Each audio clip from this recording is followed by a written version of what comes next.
ați revenit la Echilibru, sunt gazda dumneavoastră, psiholog Elena Harbor, iar astăzi avem un subiect deosebit de interesant. Vorbim despre promovarea psihopatiei ca model de succes în România și vorbim cu Răzvan Pantelimon, lector universitar și analist politic. Bună, Răzvan! Bună, ne-am găsit? Da, mă bucur că ne-am regăsit la emisiune și de data asta pe un subiect extrem de interesant. Da, pentru că, din păcate, psihopații sunt printre noi și vedem că de multe ori ajung în diverse funcții toată zona aceasta de persoane. Acum, trebuie să înțelegem că nu sunt neapărat persoane bolnave psihice sau cu... Dar e o anumită trăsătură de caracter, o anumită trăsătură până la urmă psihică sau un anume, de fapt, un complex de trăsături care pot fi definite ca această psihopatie și care fac ca de multe ori aceste persoane până la un anume punct să fie de succes. Da, psihopatia este o dezvoltare inegală a personalității. Nu este încadrată la categoria bolilor psihice pentru că nu are niște disfuncții majore care să rupă contactul cu realitatea. Pe de altă parte, are aceleași caracteristici cum le are normalitatea, însă dezvoltate disarmonică. De aceea se spune și personalitate disarmonică. Însă, culmea este că la momentul actual în România exact aceste caracteristici care sunt dezvoltate disarmonic față de normalitate sunt promovate ca model de succes. Ca de exemplu carismaticul sau dorința de a fi mereu în față sau competitivitatea exagerată. Lipsa de empatie este iarăși un model foarte promovat. Exact. Faptul că nu-ți pasă de ceilalți și asta o vedem încă de la cei mici, adică avem ocazia să vedem în multe situații părinții care își învață copiii, bun, tu ești important, este foarte important să spui că e important, dar în același timp învață și că nu contează ceilalți, da. Că pot face orice, că pot să acționeze așa cum doresc, fără să intereseze dacă rănesc pe alții, inclusiv fizic, pentru că sunt astfel de situații și auzim de tot mai multe cazuri de violență fizică, vorbim și de violență psihică, foarte mult fenomenul bullying-ului care capătă dimensiuni foarte mari. Eu l-aș înscrie tot în acești pași, să spunem, premergători psihopatiei, în sensul că un copil care de mic se învață foarte egoist, lipsit de empatie, consideră că doar lui că îi se cuvine totul și că este justificat și, exact, să facă orice, să calce pe cadavre, ajunge când va fi mare să calce pe cadavre,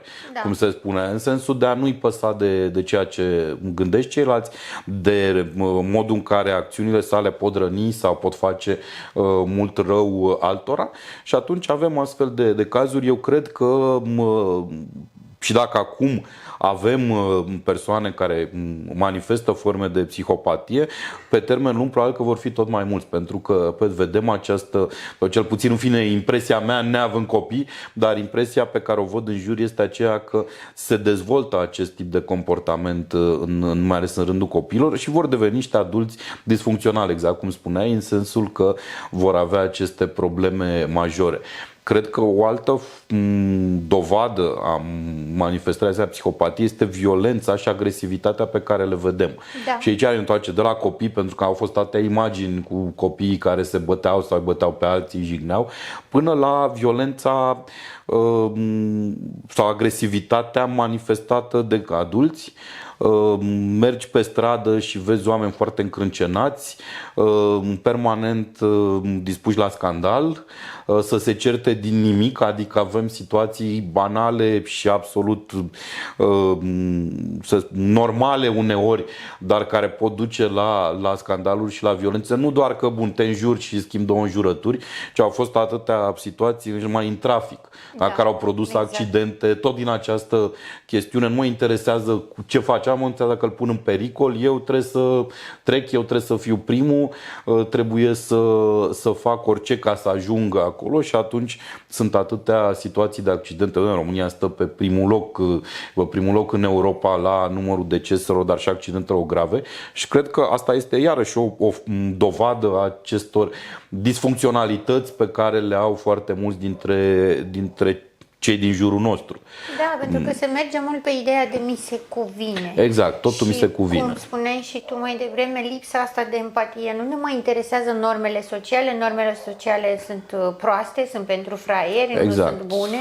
Nu mi se aplică mie, da, și vine foarte mult partea asta de eu trebuie să fiu mai tare, eu trebuie să fiu pe primul loc, eu trebuie să ies. Da, și eu trebuie să fiu șmecher. Acea șmecherie pe care dacă până la urmă să se definească, nu poate fi definită, să spunem, de o formă coerentă. Tocmai trebuie să fiu primul, trebuie să nu mă înțează de ceilalți, eu sunt mai șmecher. Și vedem că asta se dezvoltă de la vârste fragede.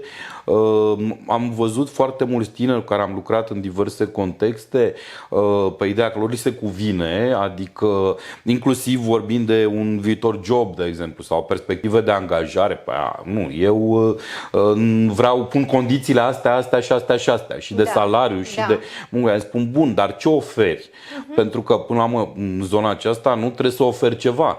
Adică, dar ce pot eu? Și atunci cum nu oferi nimic, dar ai pretenții? Tocmai pentru că au fost învățați și că merg în acest sistem, totul li se cuvine.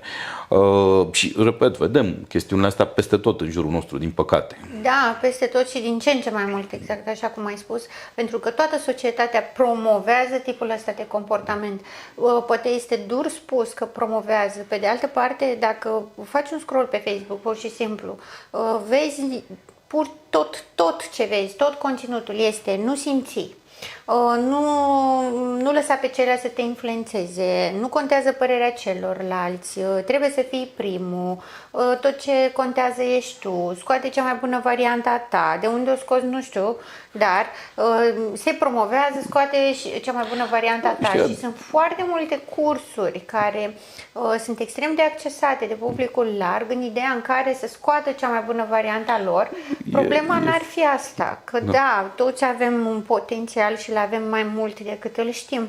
Pe de altă parte e vorba cum se întâmplă. Și cred că este marea problemă, pentru că până la urmă în sine toate ideile astea sunt bune. Da. Doar că ele nu sunt gândite sau ce spune, scoate varianta ta cea mai bună, fă ce vrei, tu ești primul, fără să-ți pese de ceilalți. Adică toate astea sunt extrem de utile și extrem de folositoare, cred eu, în momentul în care le aplicăm într-o societate, într-un grup și folosim toate aceste lucruri, să devenim mai buni într-un grup sau împreună cu grupul respectiv. Exact. Dar în momentul în care vrei să fii tu individual, acest individualism, cred că e altă trăsătură a psihopatiei, când vezi acest individualism, mă interesează de restul. Și într-adevăr se promovează, am lucrat destul de mult, de exemplu, pe limbajul, pe discursul antisărăcie.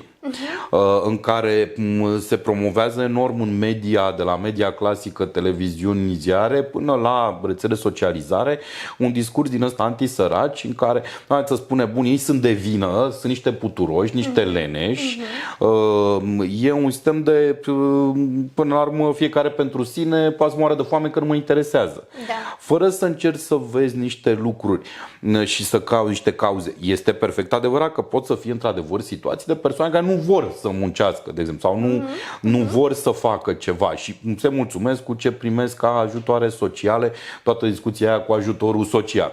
Dar în același timp sunt și cazuri, eu le dau întotdeauna exemplu, le spun celor care discut și au astfel de discurs.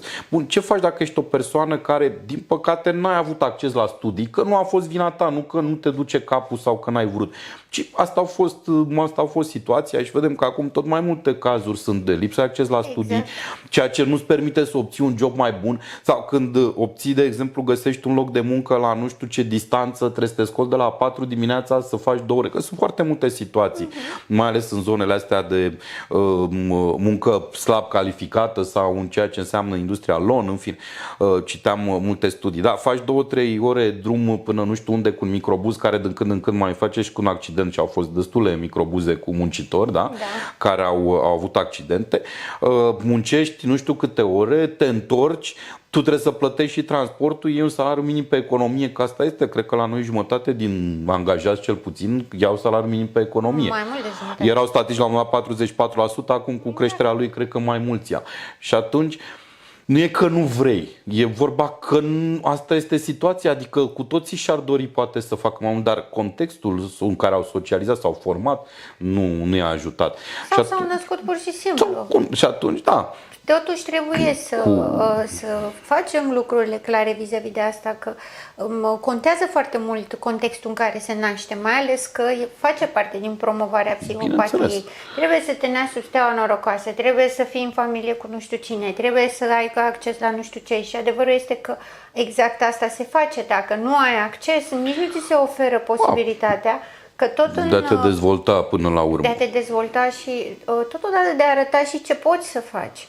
Pentru că ăsta este un subiect mai larg, nu o să intrăm acum în subiectul acesta, dar nici nu putem să-l omitem, că foarte multe din posturile care sunt bune, care sunt funcții importante, și nu mă refer la cele de coordonare politică, ci mă refer la celelalte care asigură funcționarea zona de birocrație, exact. Birocrația. Nu se poate intra decât dacă există relații și așa mai departe.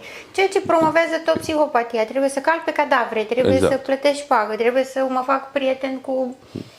Da? Ca să pot să obțin ceva. Obțin un post în care să fiu plătit mediu pe economie, dar să știu că am asigurat un job, un serviciu, un salariu.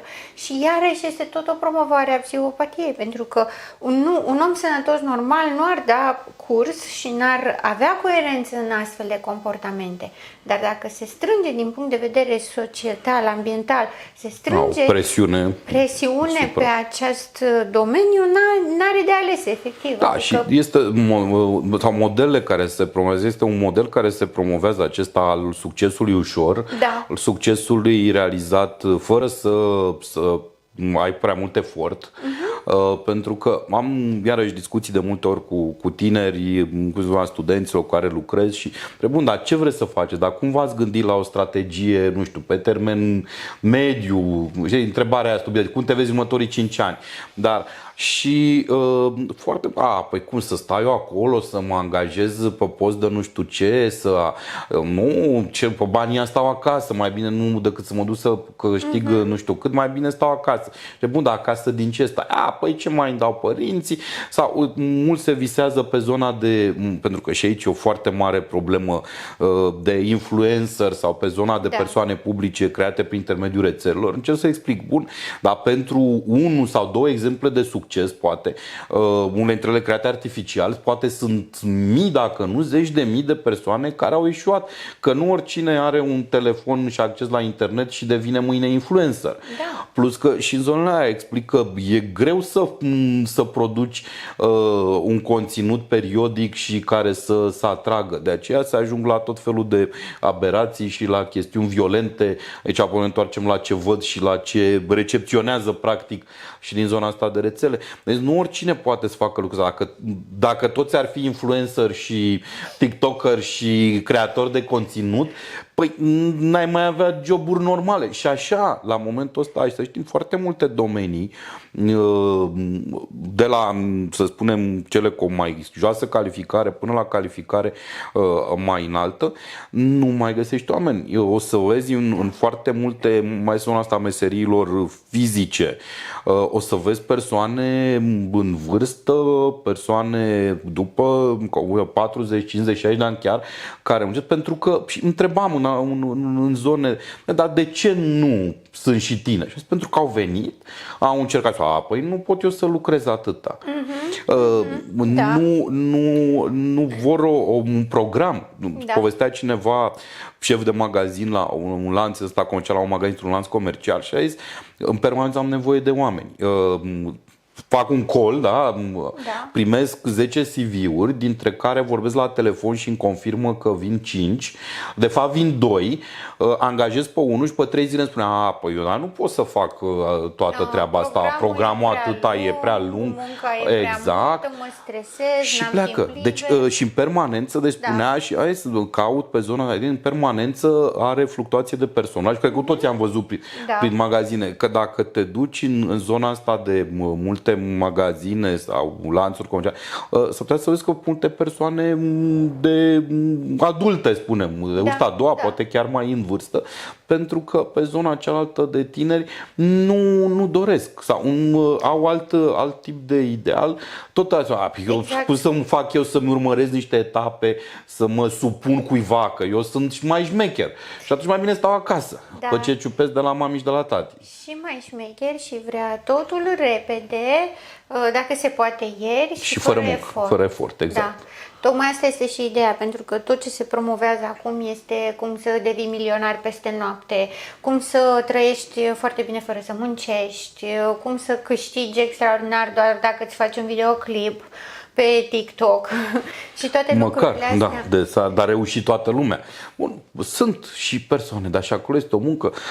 Mai glumesc și asta și uită spun tot că... timpul să spună că este vorba despre muncă în spate. Că de asta am și spus promovarea psihopatiei în societatea actuală, pentru că se promovează caracteristicile astea, pentru că au ajuns de dragul de a fi vloggeri sau influenceri, să facă inclusiv parte de bullying, de hărțuire, de violență, numai ca să atragă vizualizări, ca să poată să mențină interesul crescut pe vizualizări. Ori asta este o problemă serioasă. Da, se vorbește de adicția de rețele sociale, până la urmă este ca și la un drog, da? La un drog, pe măsură ce consumi, vrei tot mai mult. Și aici se întâmplă același lucru și atunci, pe măsură ce te dezvolți și exact ce spuneai, cauți vizualizări, cauți like-uri, cauți aprobări și când vezi că nu mai vin dintr-un comportament oarecum normal, să spunem, începi cu altă. Faptul că se promovează violența asta și că apar tot felul de provocări tâmpite și tot felul de chestii, tocmai țin de acest lucru. Și la un dat este o spirală, adică or să ajungă, Doamne ferește, mâine, poimâine, să omoare pe cineva doar de dragul să facă, să și filmeze, doar de dragul de a șoca. Păi pentru așa că a fost Balena Albastră. Aia, în care să sinucidau, practic, au fost atâtea provocări, acelea cu sufocatul, cu strangulatul și au fost atâția care au murit. Da, deci ai această situație, pentru că, cum spuneai, și modele care se promovează, modele de șoc. Da, de la șoc de la ce vrei, de la limbaj, că tot am auzit, au fost destule discuții despre limbajul de la concerte sau din alte părți. Nu mai zic să asculți niște copii inclusiv de clase mici, de 10-11 ani, care înjură și folosesc tot vocabularul scatologii pe care nu-l auzi în alte părți. Deci violență de limbaj și șocarea prin limbaj, prin aparență, prin modul de îmbrăcat, de cum arată. Așa.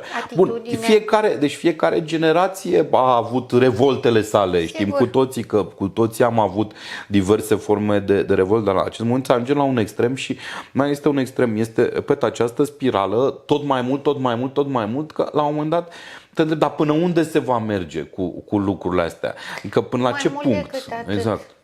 La un moment dat m-a întrebat cineva, dar care mai e normalitatea? Pentru că este atât de multă anormalitate și atât de multă dizarmonie că ajunge să pară că este normal dizarmonia. Exact. Asta este problema, pentru că se pierd, nu numai că se pierd valorile, nici nu există niște valori care să susțină cât de cât o coerență. Practic se duce către autodistrugere, că altfel n-are cum.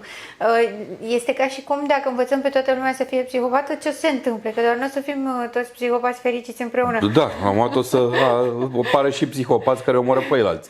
Și am avut toate exemple și în istorie și și până la urmă, bun, asta putem discuta o emisiune întreagă pe chestiunea asta cu psihopatia în viața politică și în alte evenimente. Chiar îmi doresc să facem o emisiune pe subiectul dar ai partea asta prezentă de angul istorie, pentru că într-adevăr la un moment dat ajungi din această psihopatie în care sau într-o extremă să faci rău altora, pentru că pur și simplu nu-ți mai pasă, adică nu contează.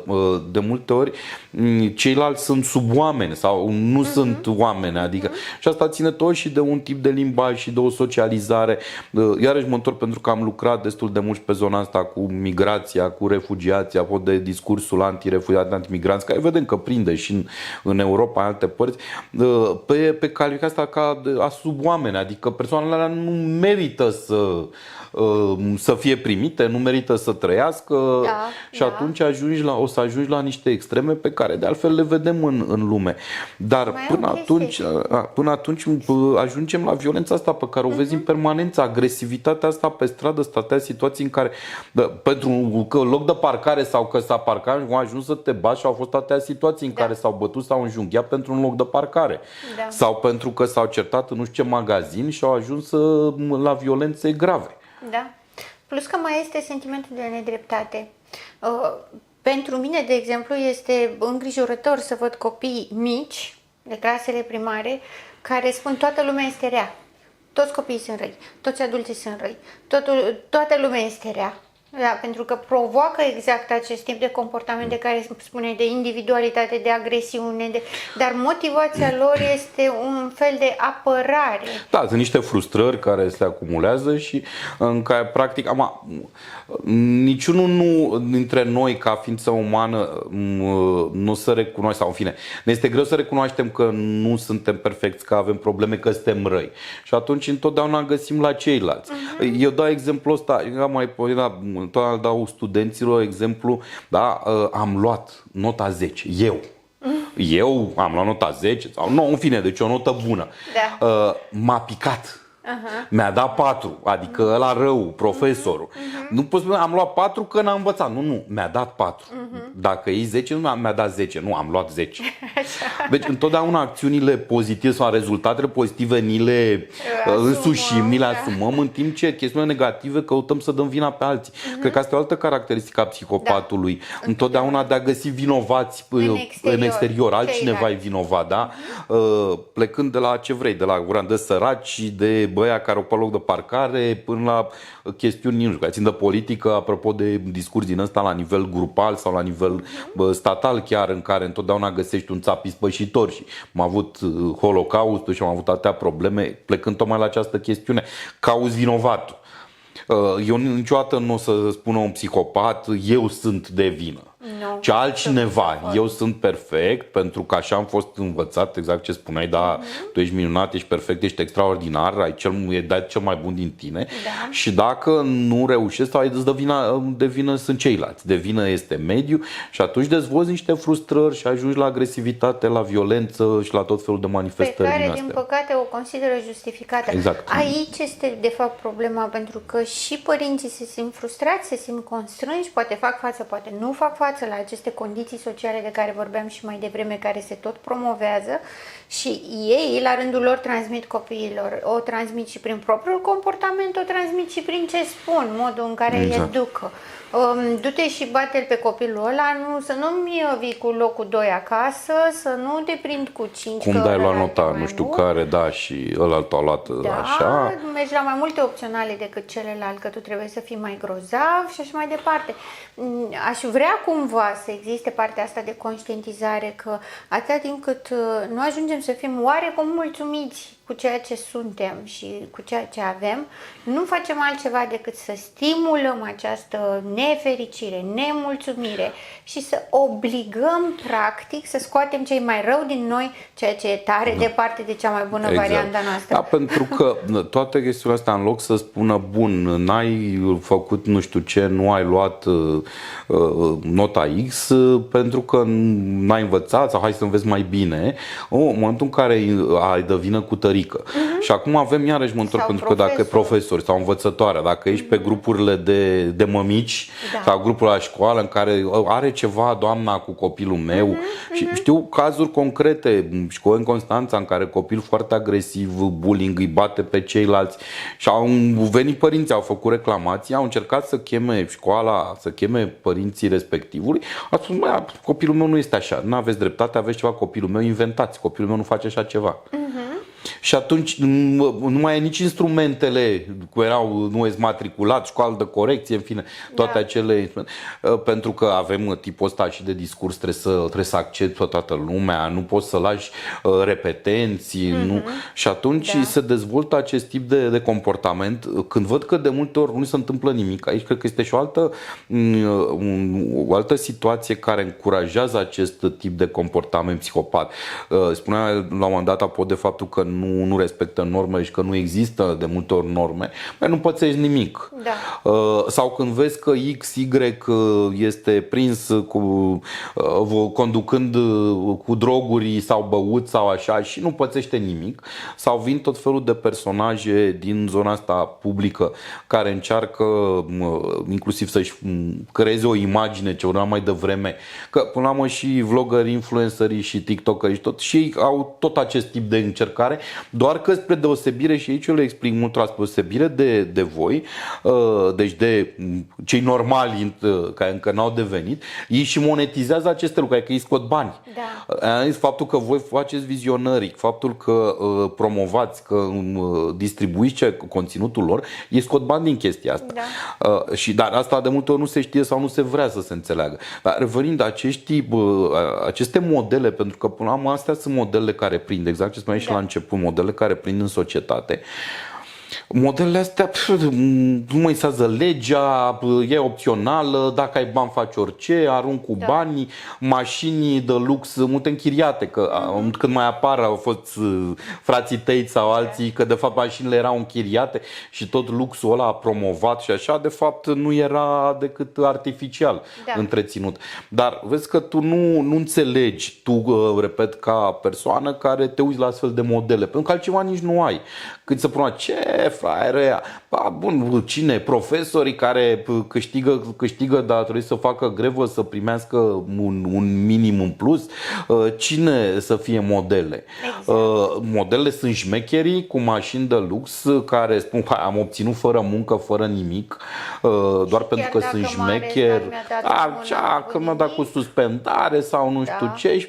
Și atunci astea sunt modele și nu se pun în închipuri, până la urmă, și cât de greu este pentru un părinte care ar vrea să-și învețe cum într-o normalitate, să-i spui bun, încearcă să te dezvolți, să înveți, faci, mamă, uite-te XYZ care sunt semi-analfabeți sau se și laudă că n-au fost pe la școală și uite ce am ajuns. Și atunci este foarte greu să concurezi cu acest tip de discurs.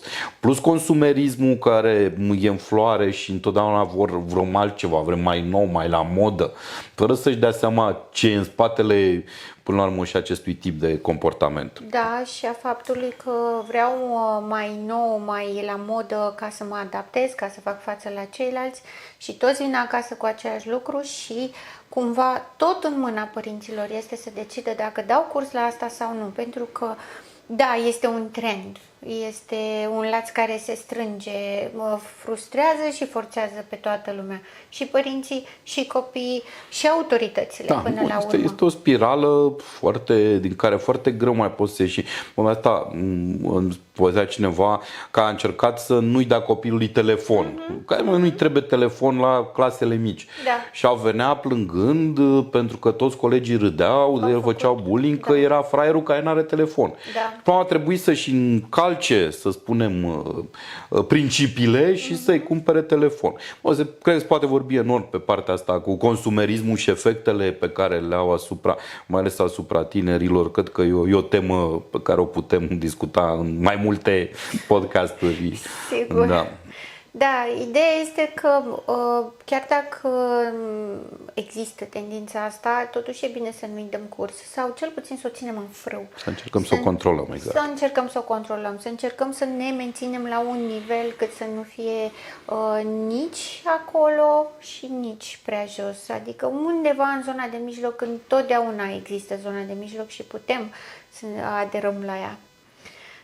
Îți mulțumesc foarte mult, Răzvan, a fost o discuție extrem de interesantă și vă mulțumesc și dumneavoastră pentru că ați fost astăzi alături de noi. Sper că am mai deschis niște subiecte de discuție și niște semne de întrebare și pentru dumneavoastră, pentru că până la urmă trăim toți în același mediu și ne afectează pe toți, iar dacă facem ceva în acest sens sau nu este o opțiune pe care întotdeauna o avem. Vă mulțumesc că ați fost astăzi alături de noi. Sunt gazda dumneavoastră, psiholog Elena Harbur, și până data viitoare, rămâneți în echilibru.